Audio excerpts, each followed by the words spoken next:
Welcome to DNW. My name is Rogier van Bemmel, and today I'm joined by Dan Waite of World Astrology Report.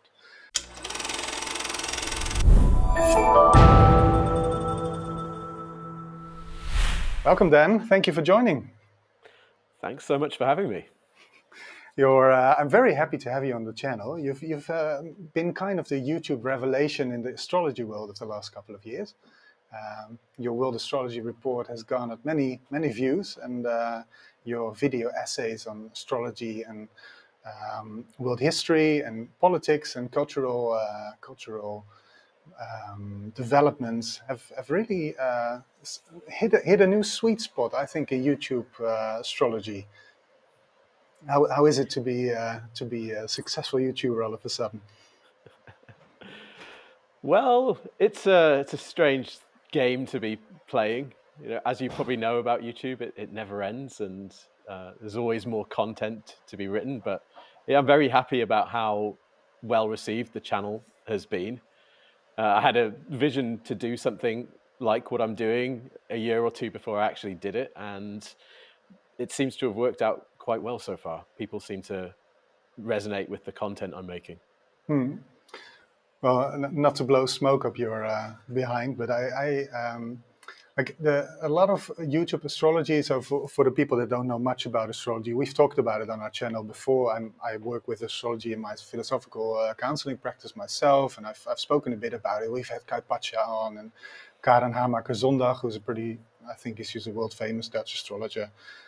You might have heard of her as well. So people do know something about astrology, and we'll get into that. But a lot of the YouTube astrology world is focused on more what the current quality of time means for the individual. It's sort of self-help. It also ventures in world history, in politics, but not quite as thoroughly, or shall we say, journalistically in nature as you do it, because you don't seem to have fallen into the woke trap or in the reactionary trap that some other people fall into.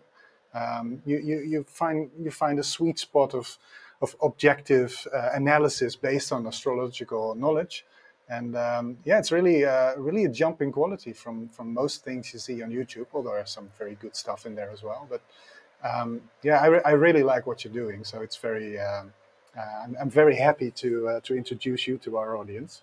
And yeah, thanks so much for that, Rogier. Yeah, I tried to do something a bit different to what I was seeing on astrology channels on YouTube, because I came at this from a background in journalism and in communications. You know, I worked for a long time in communications for the International Red Cross, so I had a lot of experience making content. And when I came to making content about astrology, I could see that there were, let's just say, a sort of gap in the market perhaps for a different kind of astrology content, because most of the content that you see is astrologers often doing horoscopes or telling the audience what can Leo expect this month and that kind of thing, which is fine, and there are some great astrologers doing that kind of content. But what I was really interested in was the application of astrology to history, and I felt that this kind of work, this kind of information would work really well on a visual medium like video and YouTube in particular. So that's what I decided to do. I decided to pretty much exclusively cover mundane or world astrology, and that's what I've done, and it seems to have worked out, because that kind of content does seem to lend itself to that medium, and the channel has done fairly well. Yeah, it's yeah, well, it shows in your content. So one of the things you do really well is to do serious mundane astrology. And I think a lot of people, so maybe we can dive into a couple of cycles and a couple of things that are going on to introduce astrology also to some people. And or maybe I should say one more thing about why I invited you. I think in this channel we do a lot of cultural, also political analysis, And a lot of my observations are informed by astrology because I follow the cycles, and I guess a lot of people do nowadays. But sometimes it's so, if you are aware of the cycles and the, shall we say, the quality of time we can be swept away in, it's so much easier to avoid the negative implications of that time and the way it might influence us. And it's very easy to find better ways to respond to this energy. For example, this week, I don't know exactly when we'll broadcast this. It's always a bit of a surprise for me as well. It's probably within the next week. So this week there was a lot of fuss about this new Sydney Sweeney American Eagle jeans advertisement in the United States, where the, shall we say, the woke or the liberal left is going crazy that it's about genetics or eugenetics. Whereas when you follow like a Neptune cycle, you see that Neptune has just entered Aries. You can just see that the atmosphere of the way we approach war, the way we approach cultural phenomena like advertisement is just changing from this Pisces, ever so empathetic, every victim is a star, to, well, being more competitive, being more sensual, being more about, well, which genes win, what's the most attractive. Attractive, sexy women that are center stage again. It's very easy to see where this cultural shift is coming from, and how can we respond to this in a positive sense, and not just, we got rid of the woke thing. No, maybe there's a positive way to respond to Neptune and Aries as well, like not by war, but maybe by, striving towards a better world, or liberating the individual. Well, we'll come to speak about this a little bit more, but that's the reason I would like to introduce astrology, and I think your channel is a wonderful way to make it accessible to a lot of people, to everyone. So, is that how should we say? Is that the way you would put it as well? Like the importance of mundane astrology? Can you add something to that, maybe? Yes, for me, I found studying cycles and studying the changing times and studying history in light of cycles has made it much, I want to say easier, but it's given me a certain grounding and perspective in watching cultural trends and events unfold, because when you dig into these cycles, you see that what you're seeing isn't just chaos, which is, a lot of people's perspective. I think there is deeper structure and rhythm to what happens in the world. There's rhythm to things like cultural trends, which you just mentioned, which the planet Neptune has something to say about. But there are also other rhythms to other aspects of life. And when you're aware of these rhythms and you're aware of the patterns and you have some understanding of astrology and the way that astrologers analyze events and history, it's somewhat calming, I would say. You can watch things and understand that these are events reflecting cyclical changes, and that everything has its turn and then passes away, including things like, as you mentioned, woke, which I would say was probably a Neptune in Pisces phenomenon. And now we're seeing perhaps some new cultural impulses coming into the world, and they, as you mentioned, can be described by Neptune in Aries. And I think it offers a lot, this perspective. It's something that I think a lot of people could benefit from learning and understanding, and seeing the benefits of having this kind of more, say, long-term perspective on things. Yeah, wonderfully put. Shall we dive into? So I think maybe we should explain, because you have these cycles. So, for instance, Neptune is a 165-year cycle, and it moves in 14 year. In 14 years, it moves from sign to sign. So we've had 2011 to 2025 for Neptune in Pisces, and now it will be in Aries for around about 14 years. But there's also the way these cycles or these planets move in cycles with other planets. So we have right now a certain position of Neptune as we look from the Earth to the skies. But you also have cycles from planets as how they interact. Sorry, my English is it's my third language, I would say. But we also have like a Saturn-Neptune cycle. So there's even for one planet, there's a lot of different ways to look at it. Like the Neptune-Pluto cycle, Neptune-Saturn cycle, etc. And I think for a lot of beginning astrologers, it might be complex to put that all together. So I think maybe it would be interesting to dive into the current situation. So what we have now is a very complex situation of Pluto moving into a new sign as of last year.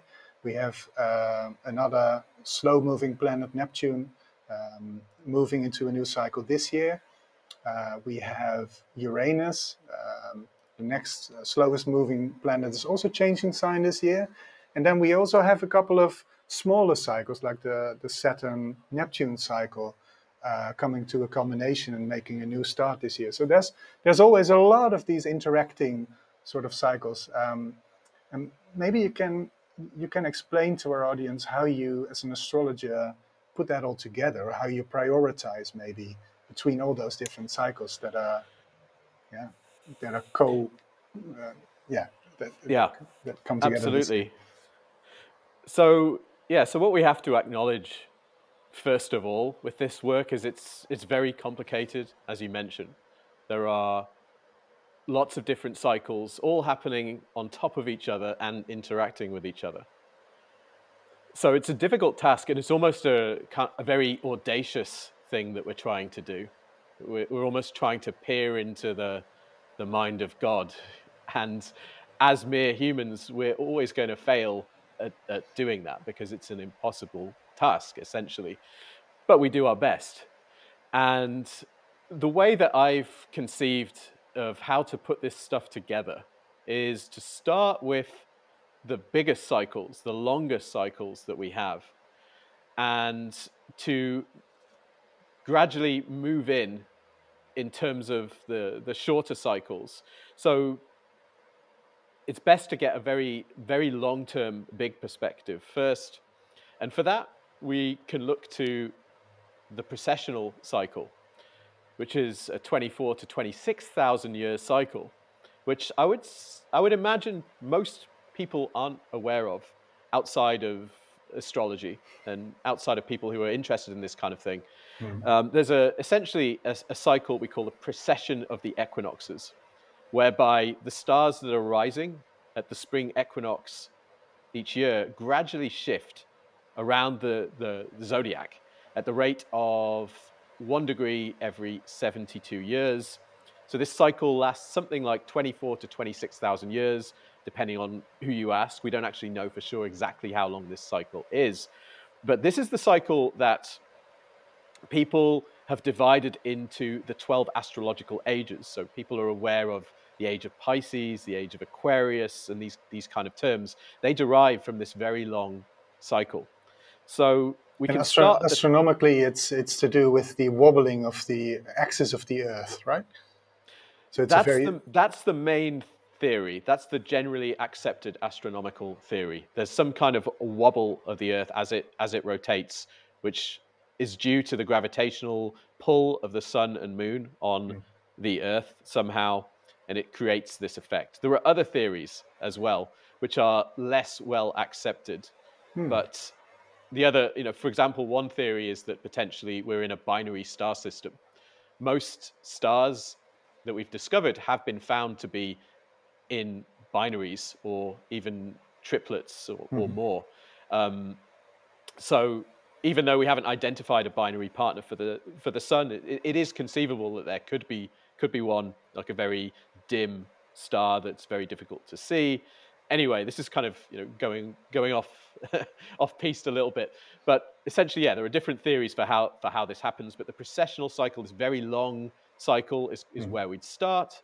But then there are shorter cycles, which are also And nevertheless very powerful. people will have heard of it. It's like the Taurus, the Age of Taurus, or the Age of Aries. So we have this agricultural, as the Neolithical revolution took place, culture moved to a more sedentary or a more agricultural sort of society, and then after that you have the Age of Aries, where the warrior or the male god was more important, etc., etc. Now we all know of the Age of Aquarius, but that's actually part of this cycle you mentioned. So, yeah, I don't think it's that.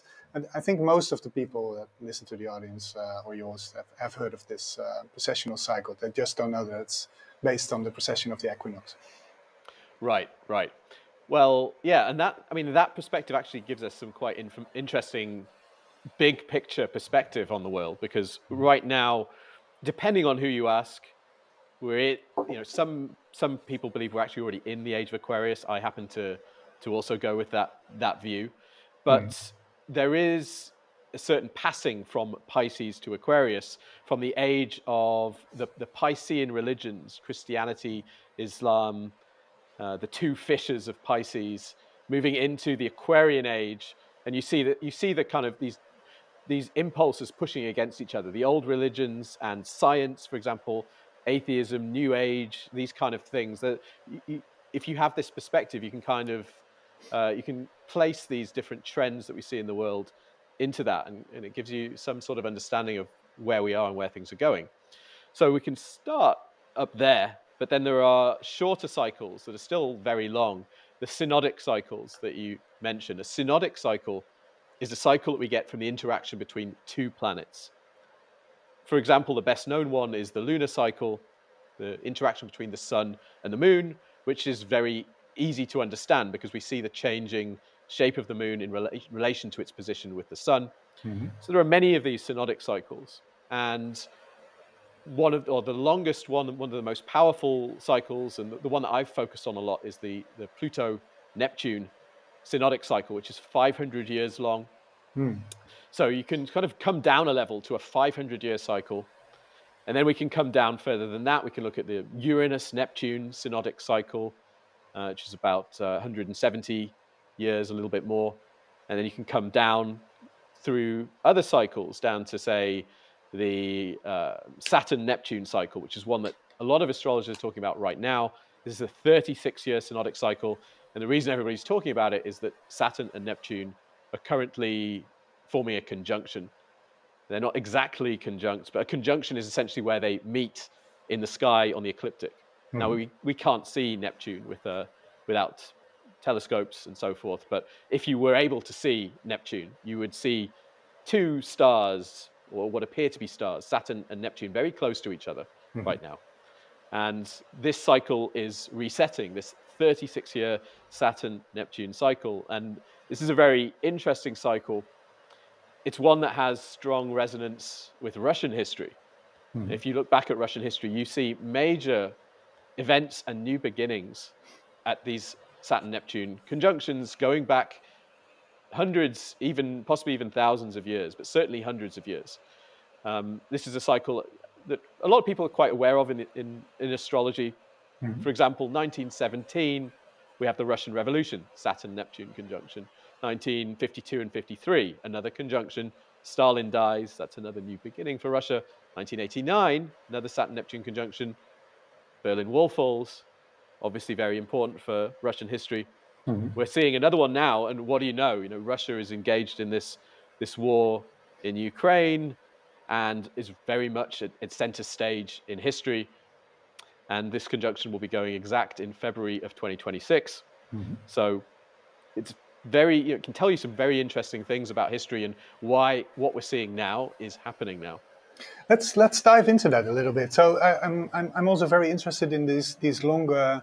So I agree that it's a very interesting perspective to place the beginning of the Aquarian age around the 1500s, about the dawn of modernity, and also to see how the synodic Neptune-Pluto cycle sort of also changes to air signs around that time. So maybe we can, and then this of course opens the whole perspective on AI and stuff like that. Let's let's look at that a little bit later, because I think for a lot of our viewers, but I would like to go deeper into that, because it's really something you've really. I don't see that on a lot of other channels. Aside from yours, but let's dive into that a little bit later, and yeah, let's pick this up. This history of Russia, and why would the synodic cycle of Saturn, Neptune have anything to do with with Russian history? So can you maybe just delineate those a little bit? What's Saturn? What's Neptune? What's this synodic cycle about? Yeah, sure. This is a very interesting question. You know, why would a particular country's history resonate with a particular cycle? Because Russia does seem to resonate with Saturn, Neptune, but other countries not so much. You know, other countries will, or the other peoples, other nations, they'll resonate to other cycles. And I think that maybe tells us something about maybe the nature, the deep nature of the people and the country, perhaps. If we think about Saturn and Neptune, Neptune is kind of amorphous things. It's oceanic.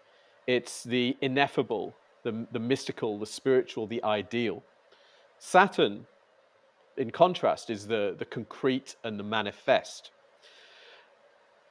And, you know, I've speculated a bit about this. You know, I'm not an expert on Russia by any means at all, but there's perhaps a certain melding of the realist with the mystical in the Russian soul. Russians do actually tend to be quite mystically oriented people. At the same time, we also tend to see them as quite practical. And I think both of those aspects of Russianness can be expressed in this combination of Saturn and Neptune.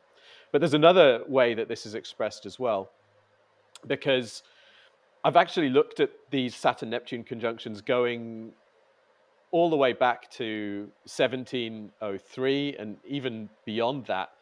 And pretty regularly, almost every time there's one of these conjunctions, the border of Russia gets fixed. It gets reset. And so for a long time, Russia has been this kind of undefinable thing, which we keep fighting over to define and say, the boundary should be here. No, it should be here. No, it should be here. It happens over and over. And at these Saturn-Neptune conjunctions, there seems to be a kind of fixing of it, or a refixing of the boundary of Russia that comes at these conjunctions. And that's Saturn-Neptune, right? Neptune is kind of amorphous, undefinable, oceanic things. But then Saturn kind of says, no, let's put a line here and define this thing. So there's a sort of process of the border becomes sort of less defined and then refixed again at these conjunctions. Yeah, that's an interesting perspective. Yeah,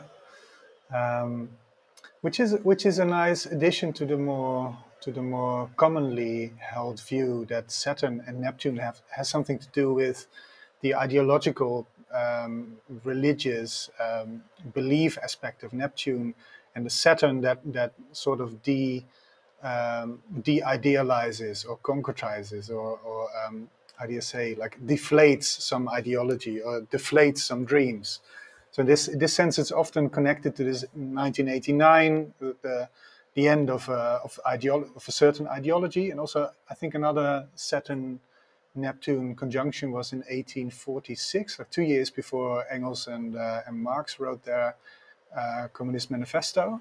So something about this communist ideology, also 1917, of course, the revolution. So it's interesting. If you go back further, you see this amorphous geographical definition of Russia. If you look a bit more to our current situation, you see more this ideological aspect of what the cycle seems to mean. Yes, I'd agree with that. There's a sense with Saturn-Neptune conjunctions of concretizing the ideal, perhaps you could say. And I think this is one reason why we see major events in history of communism coming at these conjunctions, because communism, let's say, is based on an ideal, equality, among all people. Now, obviously, it doesn't live up to that ideal, but that's the theory, at least, that everybody's equal. And there's something Neptunian about that. Neptune is a very collective, impulse, idealistic, and yet Saturn says no. But let's try and make this real. Let's systemize this. Let's concretize it. Let's try and make a system that is somehow reflective of the Neptunian ideal, that everybody is equal.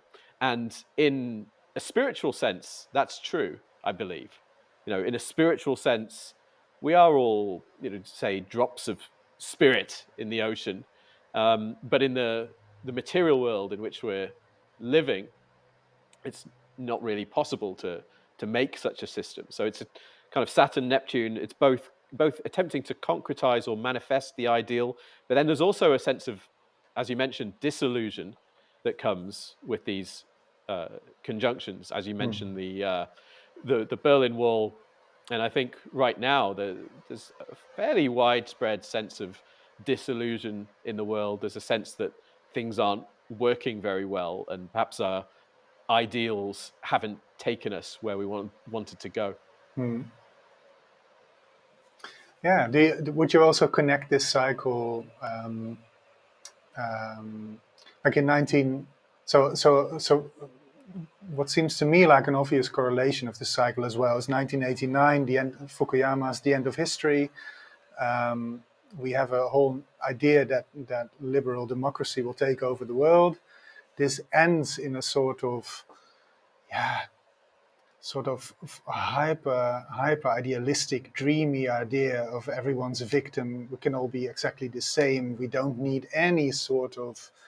And that's where you get those inflections within these cycles. Like if this cycle ends, if the end of this cycle is Neptune in Pisces, you get, of course, a very different sort of a feel to this cycle. But the end of this cycle has been so extremely idealistic and dreamy, and we're all part of one world, and it's what Hegel would call the night in which no cow can be distinguished. It's like everything should be this blob of shapeless, shapeless nothingness. And then the balloon is popped, and all of a sudden we get this whole other energy.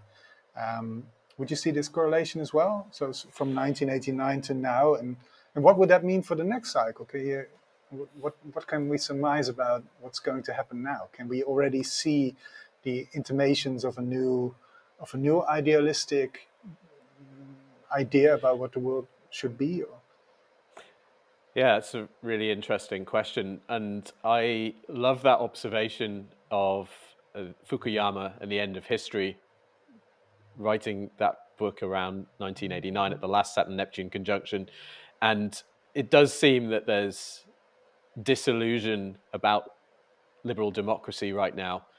And as you mentioned, the Neptune in Pisces era has been highly idealistic, but in some respects, unrealistic as well at the same time. And what you tend to see with these transits of Neptune through signs rather, is that the next thing seems to start building maybe about halfway through the previous sign. So what I mean by that is that I'd say the reaction against let's say wokeness, for want of a better word, kind of started to build maybe the mid 2010s. We had the election of Trump, we have Brexit, we have this sort of growing momentum behind right-wing populism, which does feel more Aries. It's more kind of assertive of identity and sovereignty and so forth.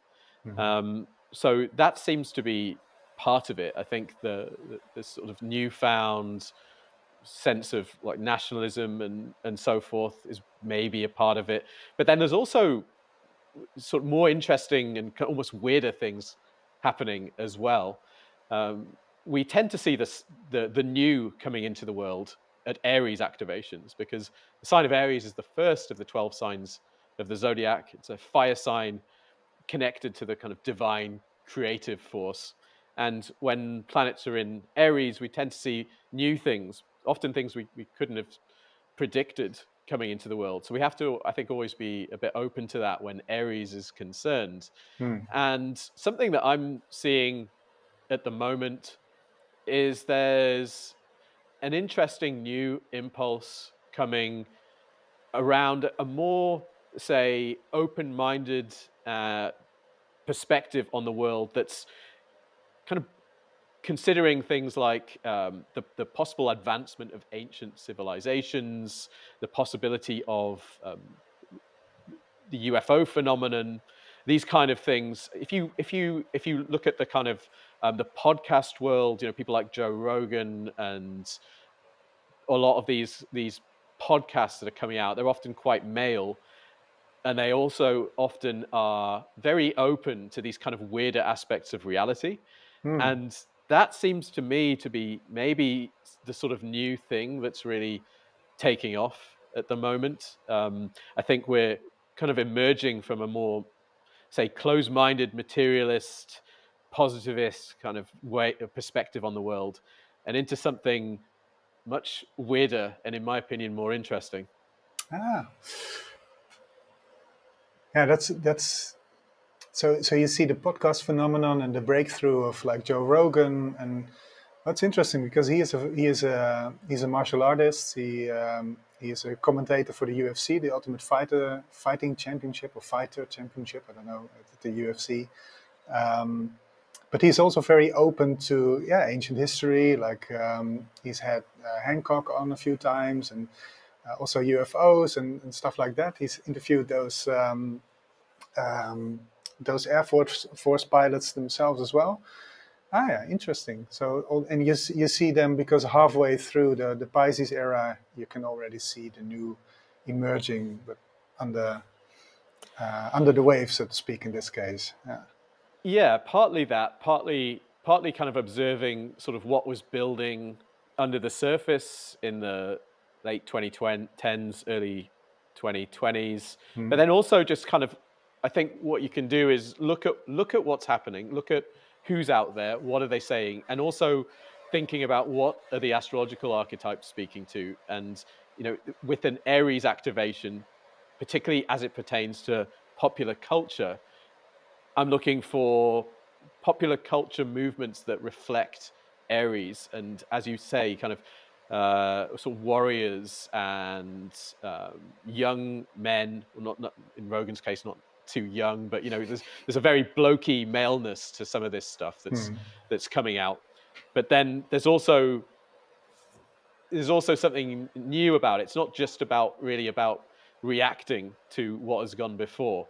I think there's a sort of a new, weirder, wilder perspective coming into the world, and maybe Aries is the first sign. Maybe that's often how it is. It tends to be driven, or the start of the cycle is driven by this kind of hot male impulse, which kind of pushes into the world with new perspectives.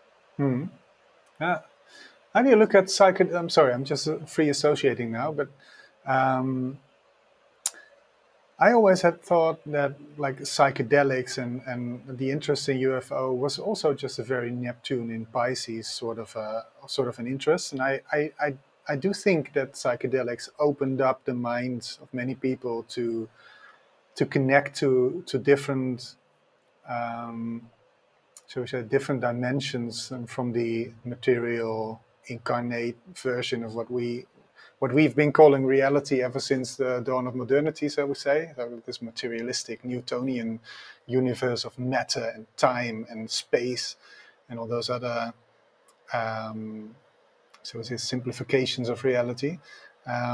But I think I've seen like a sort of a rowback on psychedelics, and I thought, well, maybe they're out. But if we follow this if we follow this delineation you've just given, then maybe they might still remain popular. What do you think? I think they've been the catalyst, but they will be replaced by something more profound than chemical alterations of our brains in temporary states.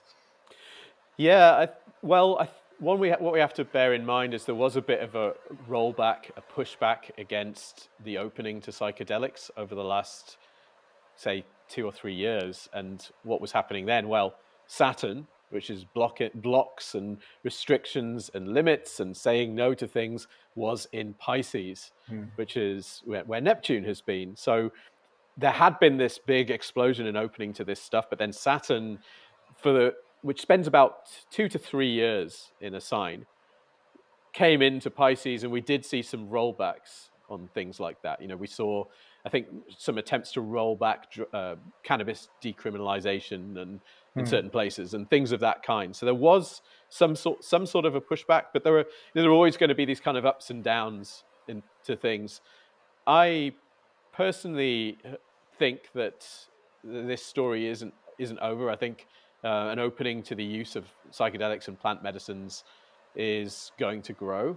And one of the reasons for that is I've been studying the synodic cycle of Uranus and Neptune, which I mentioned earlier. This is a 170-something year cycle, which the current one began in 1993. And this cycle has to do with kind of mysticism and revelation and things of this kind, new perspectives, new ways of seeing the world. We can think of Uranus as sort of an impulse towards the new, towards the revolutionary, towards awakening and enlightenment. And when it combines with Neptune, we kind of get awakenings to the ineffable or to the ideal, or new spiritual movements and philosophies and so forth. Now, if you want to understand what this cycle is going to bring to the world, you need to look at the events that took place around the time that the planets form their conjunction. Conjunctions are kind of seed moments. So you look at the events that were in the zeitgeist at that time, and that will give you hints towards what do the planets want to bring into the world over the course of their cycle. Now, if we look at 1993, we had the birth of the World Wide Web. At that time, or at least the public release of the World Wide Web.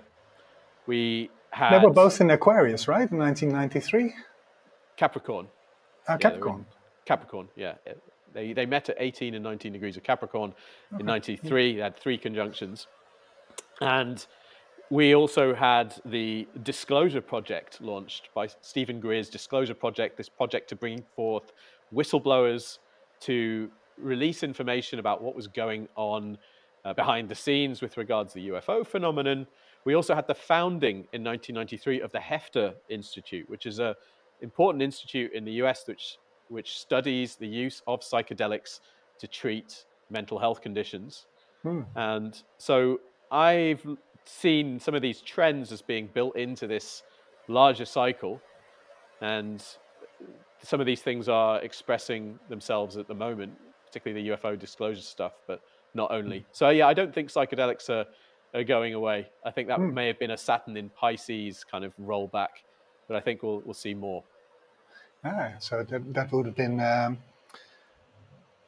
Uncle or Daddy Saturn saying, let's be a bit more thorough about this. Maybe we can involve institutions like science, or we can look at some regulatory stuff, and then that might be an inflection in the history of...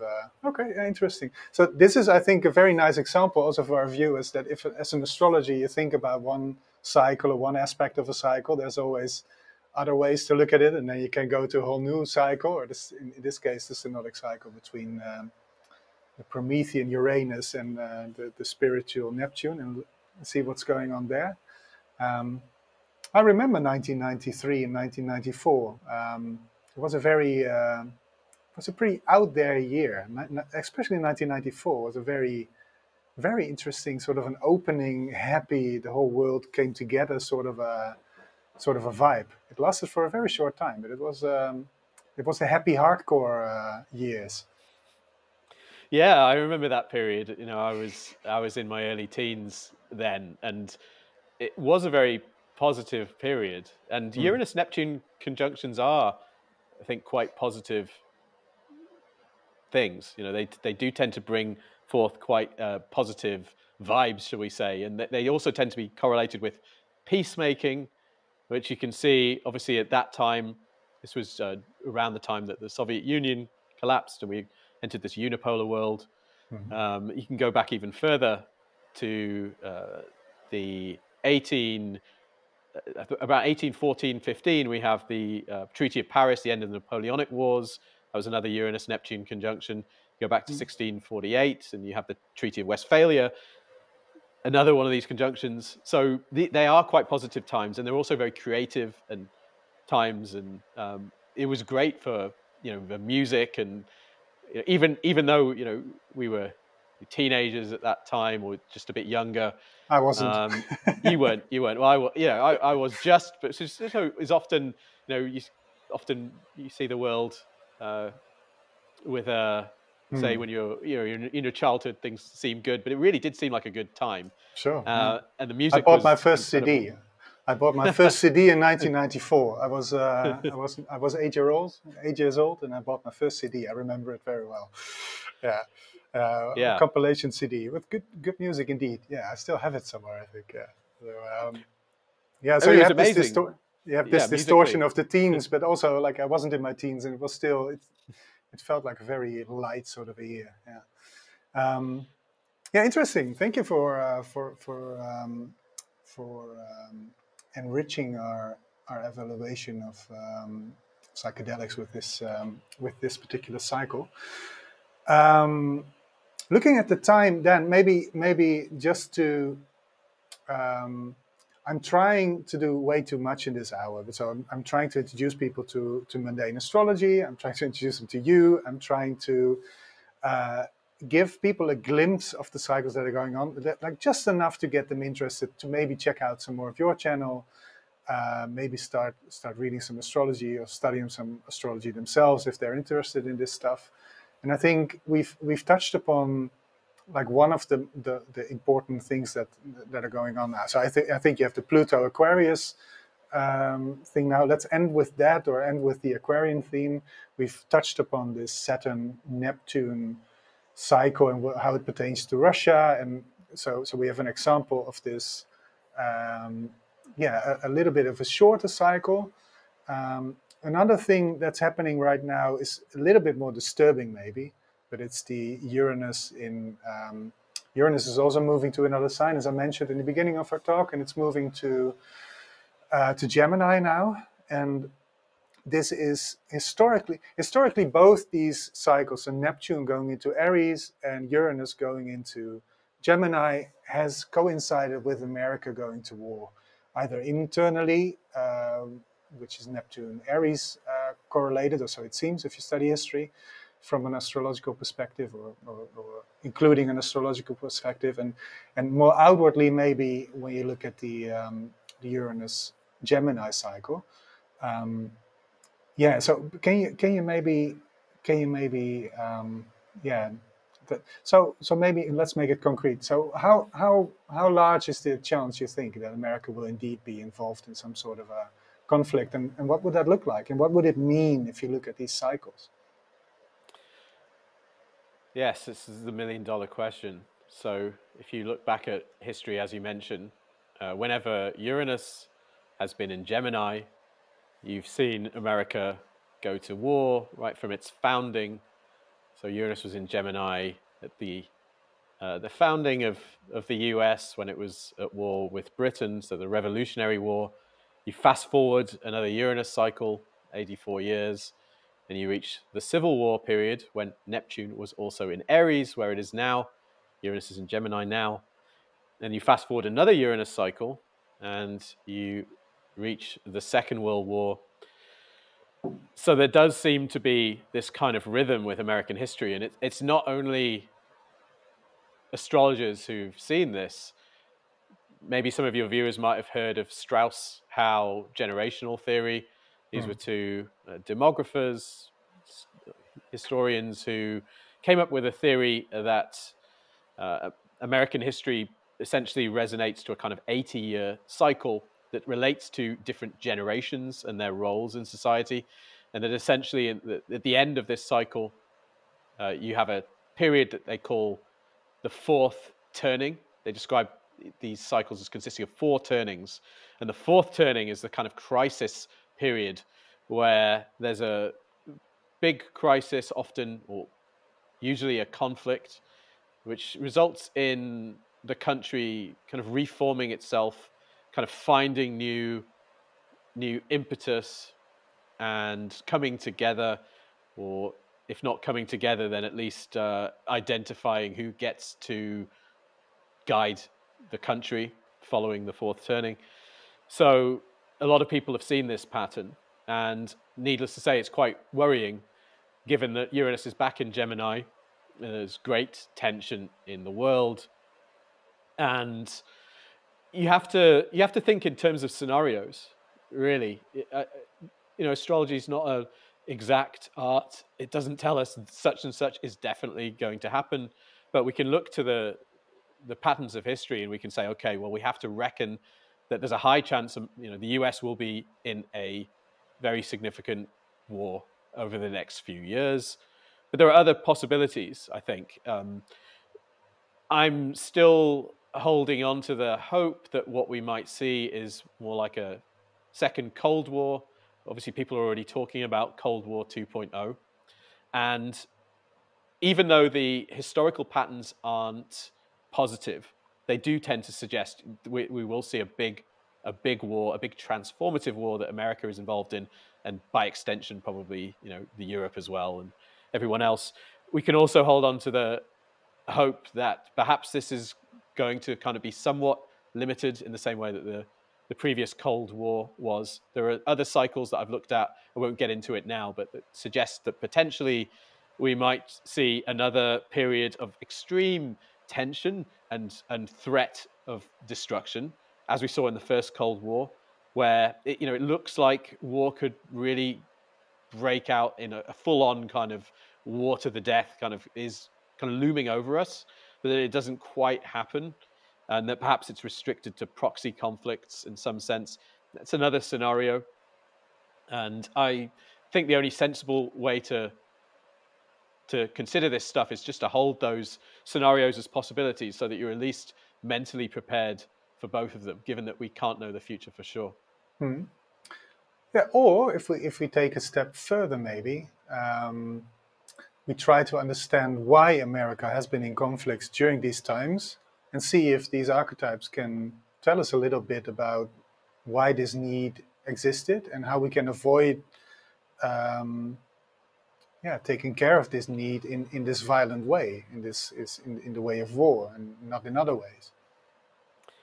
Well, if the powers that be and the establishment in America were astrologers, maybe they'd be doing this. If you could talk to Donald Trump for like 15 minutes, or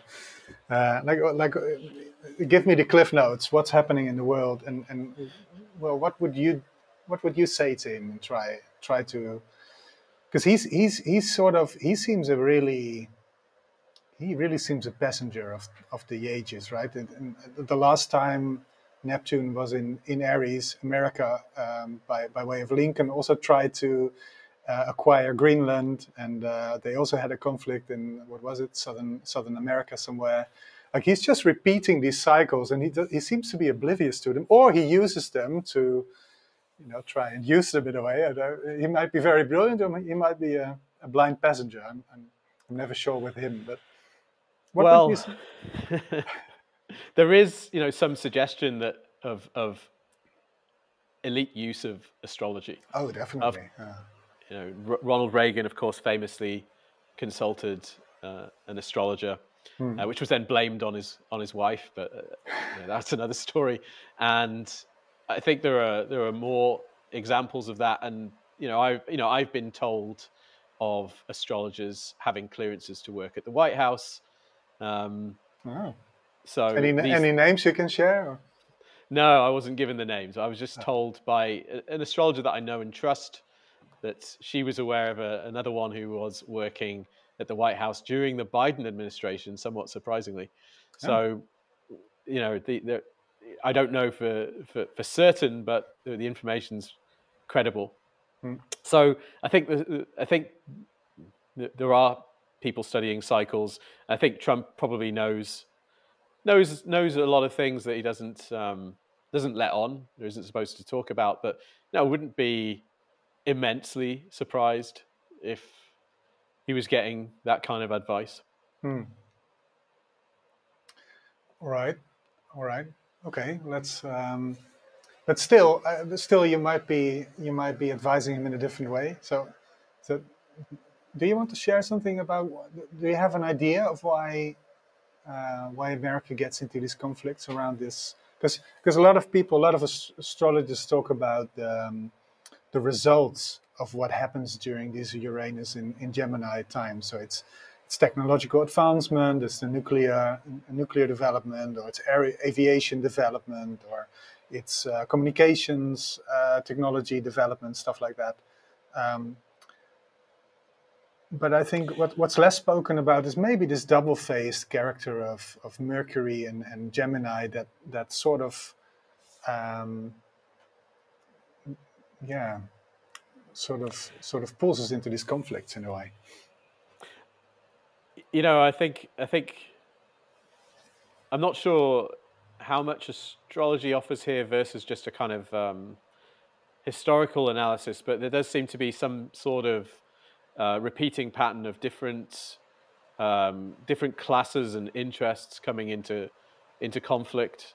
If you can think very clearly with the Revolutionary War, and then the Civil War, and having different interests and wanting to run the country in very different ways, which leads to growing disparity and growing conflict and mistrust, which gets to the point where the country is no longer functional, and where negotiation no longer works, and war becomes the only answer essentially to settle the question of how the country should work.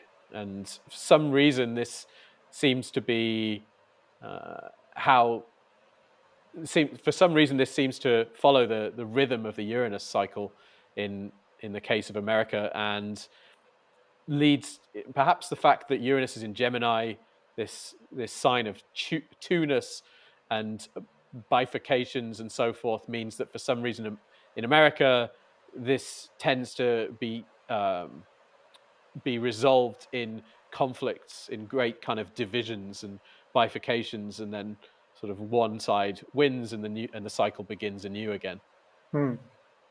Interesting. All right. Well, thank you. We don't have too much time left. What do you say? Shall we change to the more spiritual or the more esoteric, or is there something about the world history and the things we've touched on in this part of our talk? Is there something you would like to mention just to round this off? No, I think we've covered quite a lot already, and yeah, I'd be happy to move to the more spiritual or woo-woo side of things if you want to. There's so much to cover. That's why it's a difficult question, and I should just take the responsibility to move it along. But still, I didn't want to rob you of the chance to maybe add something to that. But yeah, so I'm as I've already said, I'm a fan of your approach to the modern age through so first the interpretations you've presented on your channel of the synodic cycle and the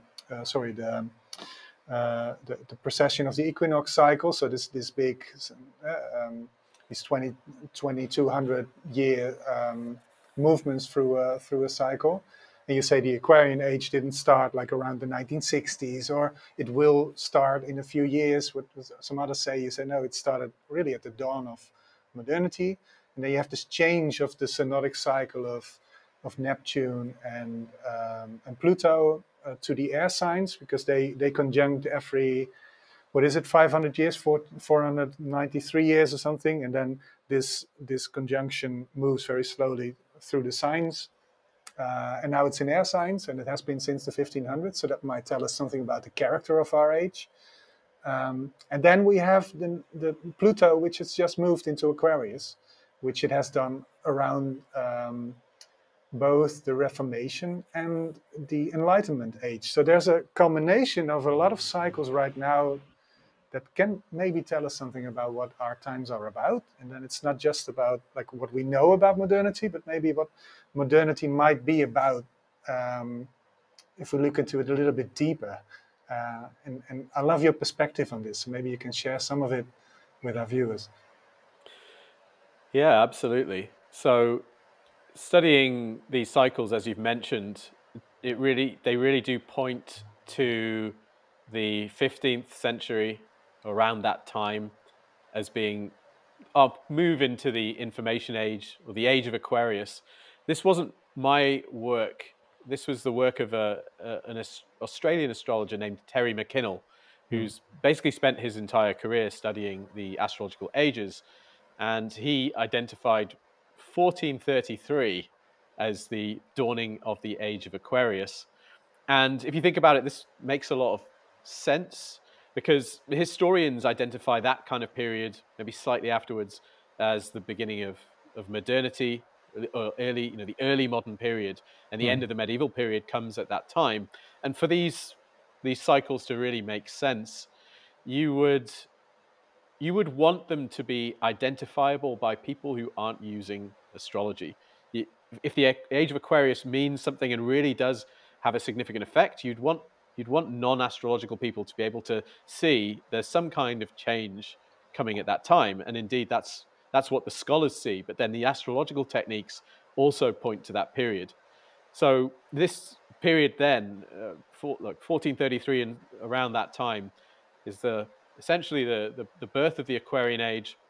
And there are other cycles, or big cycle perspectives, that also point to that kind of time, or a little bit afterwards, as the changing of an age. For example, the Yuga cycle.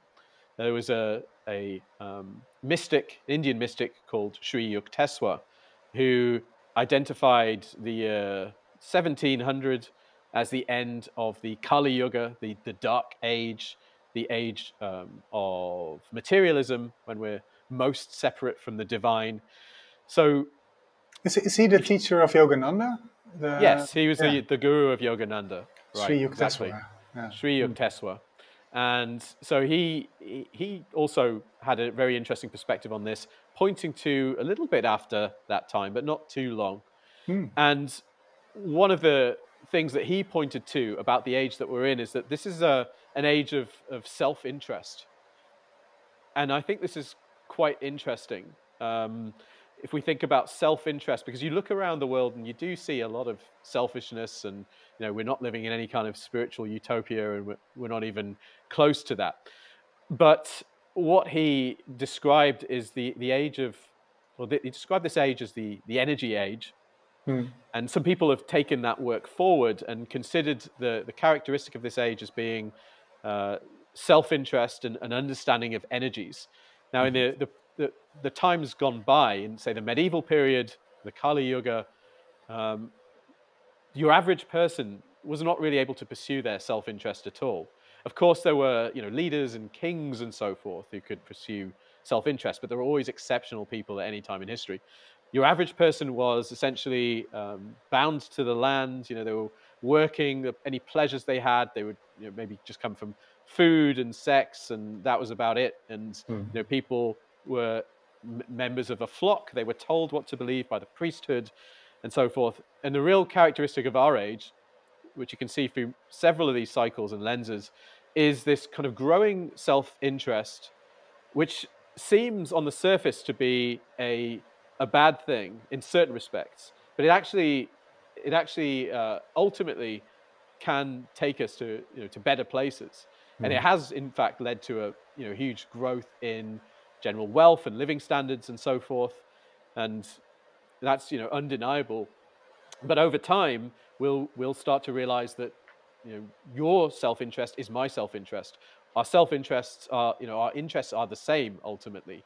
So this is kind of from the perspective of Sri Yukteswar, and this very spiritual perspective on advancing consciousness and spirituality.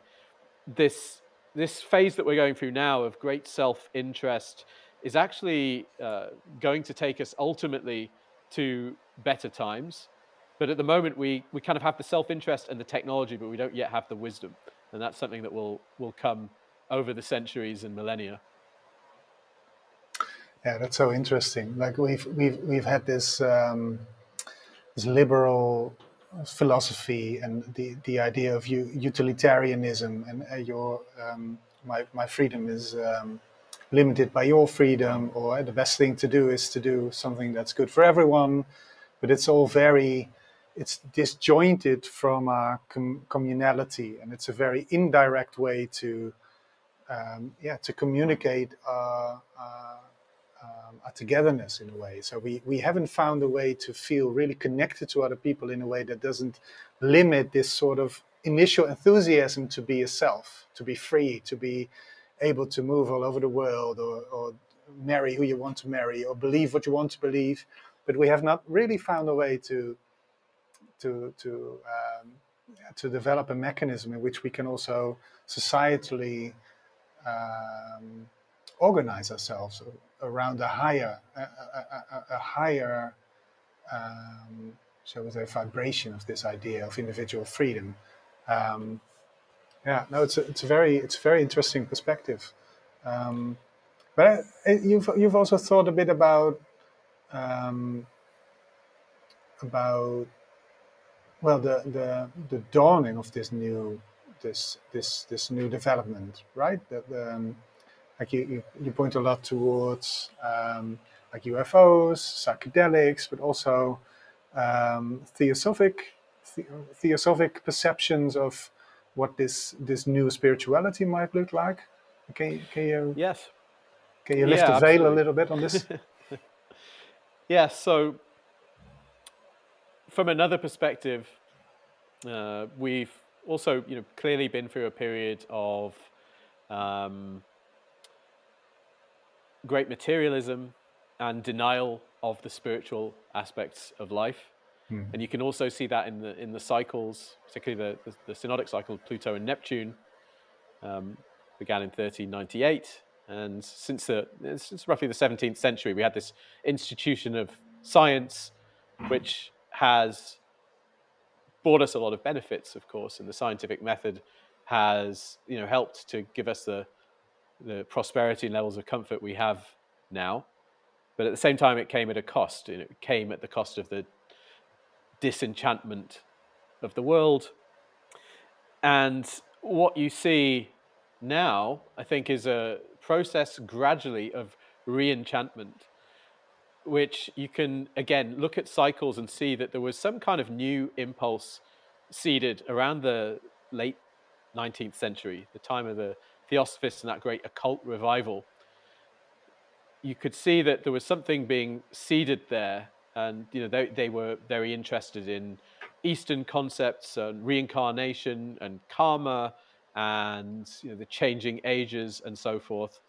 And there was an acceptance of the spiritual aspects of reality, which again kind of was seeded again at that time, even at this kind of very materialistic time in history. And if you look at what's happened since that time, I think we're in the early stages of a new spiritual perspective on the world essentially growing. And at the moment, it's very chaotic and commercialized.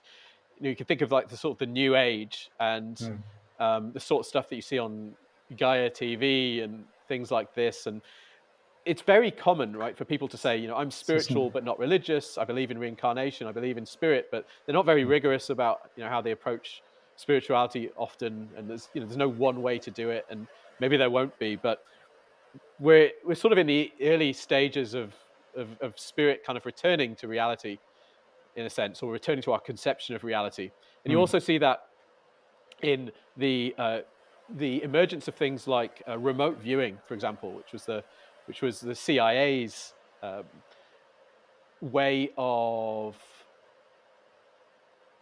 studying psychic phenomena, essentially using people who claim to have psychic or clairvoyant powers to gather information. And they developed this very rigorous, almost scientific approach to psychic work in the 20th century. And you're seeing quite a lot of people using these techniques today. You can go on YouTube, there are quite a lot of remote viewers and so forth. So what we're seeing now is this kind of, I think, a refusing of science and spirituality, essentially science and spirit coming back together. So we're kind of returning to a perspective of the world which accepts the existence of a spiritual dimension, but from the new perspective that we've gained, from the knowledge and wisdom we've gained, and from the sort of more rigorous ways of thinking that we've developed over the past centuries. That's kind of how I see where we're at now. Yeah. Yeah, thank you for sharing that. It's a lot to discover and discuss there. But it's as you do on your YouTube channel with various guests and from various angles. Yeah, we have to. The time is running out a bit. We always have seven recordings on Friday, so I can't take up too much of our freedom is, shall we say, limited by the freedom of others in this respect. Yeah, thank you very much, Dan. I think we've managed to do what we set out to do, like give a glimpse into the world of astrology, into your particular vein of astrology, and the breadth of your thinking, and the thoroughness of it. Which, of course, when you have a little bit more time in your own video essays, it's even more on display as it has been today, where we try to cover a lot of ground and make as many people as possible, as interested as possible in this stuff. Yeah, and maybe if this resonates, I might beg you to come on the podcast again. But for now, I would like to thank you very much for doing so, and.